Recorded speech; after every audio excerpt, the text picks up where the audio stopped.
Smee by A.M. Burridge. Chapter 1. "No," said Jackson with a shy little smile. "I'm sorry, I won't play hide-and-seek." It was Christmas Eve, and there were 14 of us in the house. We had had a good dinner, and we were all in the mood for fun and games. All, that is, except Jackson. When somebody suggested hide-and-seek, there were loud shouts of agreement. Jackson's refusal was the only one. It was not like Jackson to refuse to play a game. "Aren't you feeling well?" someone asked. "I'm perfectly all right, thank you," he said. "But," he added with a smile that softened his refusal but did not change it, "I'm still not playing hide-and-seek." "Why not?" someone asked. He hesitated for a moment before replying. "I sometimes go and stay at a house where a girl was killed. She was playing hide-and-seek in the dark. She didn't know the house very well. There was a door that led to the servants' staircase. When she was chased, she thought the door led to a bedroom. She opened the door and jumped, and landed at the bottom of the stairs. She broke her neck, of course." We all looked serious.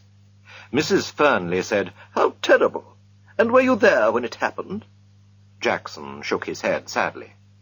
"No," he said, "but I was there when something else happened. Something worse." "What could be worse than that?" "This was," said Jackson. He hesitated for a moment, then he said, "I wonder if any of you have ever played a game called Smee. It's much better than hide-and-seek. The name comes from It's Me, of course.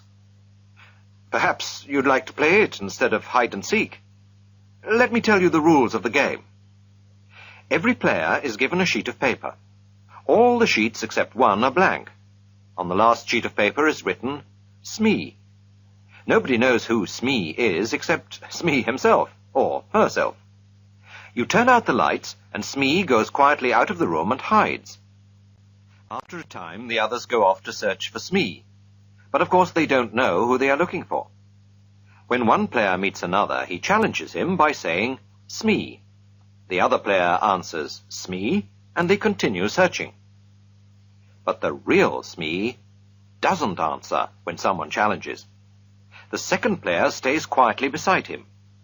Presently they will be discovered by a third player. He will challenge and receive no answer, and he will join the first two. This goes on until all the players are in the same place. The last one to find Smee has to pay a forfeit. It's a good, noisy, amusing game. In a big house, it often takes a long time for everyone to find Smee. Perhaps you'd like to try. I'll happily pay my forfeit and sit here by the fire while you play." "It sounds a good game," I remarked. "Have you played it too, Jackson?" "Yes," he answered.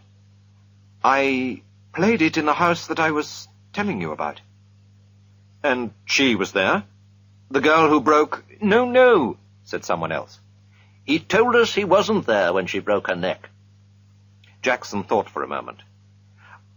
"I don't know if she was there or not. I'm afraid she was. I know that there were 13 of us playing the game, and there were only 12 people in the house. And I didn't know the dead girl's name. When I heard that whispered name in the dark, it didn't worry me. But I tell you, I'm never going to play that kind of game again. It made me quite nervous for a long time. I prefer to pay my forfeit at once." We all stared at him. His words didn't make sense at all. Tim Vowse was the kindest man in the world.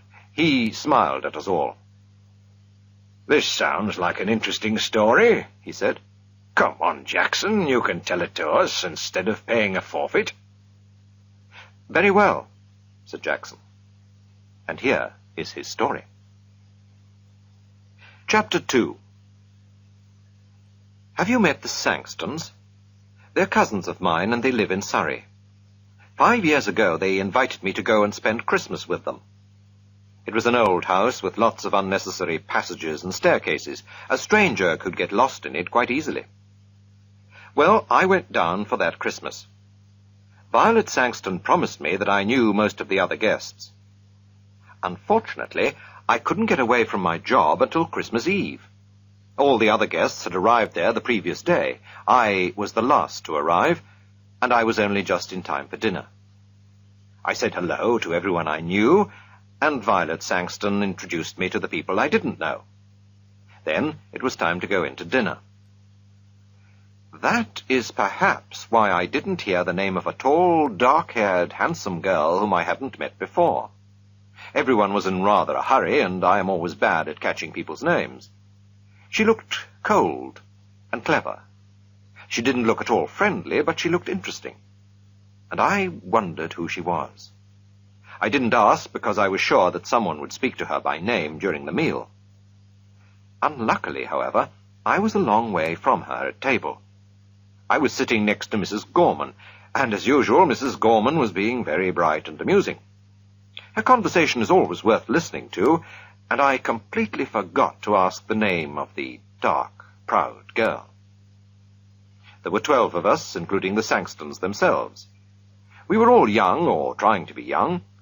Jack and Violet Sangston were the oldest, and their 17-year-old son, Reggie, was the youngest. It was Reggie who suggested Smee when the talk turned to games. He told us the rules of the game just as I've described them to you. Jack Sangston warned us all. "If you're going to play games in the dark," he said, "please be careful of the back stairs on the first floor. The door leads to them, and I've often thought about taking the door off. In the dark, a stranger to the house could think they were walking into a room. A girl really did break her neck on those stairs." I asked how it happened. "It was about 10 years ago, before we came here. There was a party, and they were playing hide-and-seek. This girl was looking for somewhere to hide. She heard somebody coming and ran along the passage to get away. She opened the door, thinking it led to a bedroom. She planned to hide in there until the seeker had gone. Unfortunately, it was the door that led to the back stairs. She fell straight down to the bottom of the stairs. She was dead when they picked her up."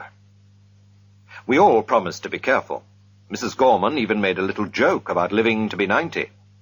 You see, none of us had known the poor girl, and we didn't want to feel sad on Christmas Eve.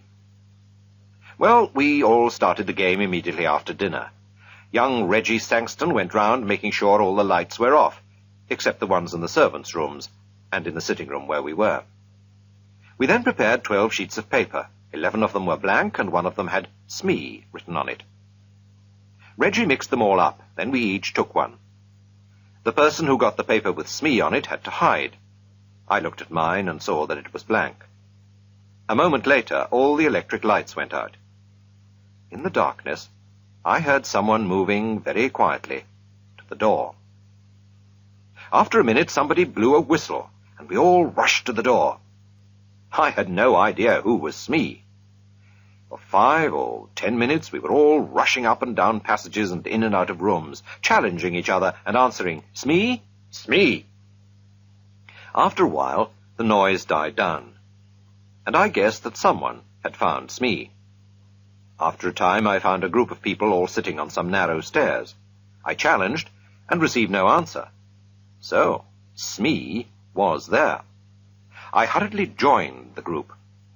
Presently, 2 more players arrived. Each one was hurrying to avoid being last. Jack Sangston was last, and was given a forfeit. "I think we're all here now, aren't we?" he remarked. He lit a match, looked up the staircase, and began to count. 9, 10, 11, 12, 13, he said, and then laughed. "That's silly. There's one too many." The match went out, and he lit another and began to count. He got as far as 12. Then he looked puzzled. "There are 13 people here," he said. "I haven't counted myself yet." "Oh, nonsense," I laughed. "You probably began with yourself, and now you want to count yourself twice." His son took out his electric torch. It gave a better light than the matches, and we all began to count. Of course, there were 12 of us. Jack laughed. "Well," he said, I was sure I counted 13 twice. From halfway up the stairs, Violet Sangston spoke nervously. "I thought there was somebody sitting 2 steps above me. Have you moved, Captain Ransom?" The captain said that he hadn't. "But I thought there was somebody sitting between Mrs. Sangston and me." Just for a moment, there was an uncomfortable something in the air. A cold finger seemed to touch us all. For that moment, we all felt that something odd and unpleasant had just happened, and was likely to happen again. Then we laughed at ourselves and at each other, and we felt normal again. There were only 12 of us, and that was that. Still laughing, we marched back to the sitting room to begin again.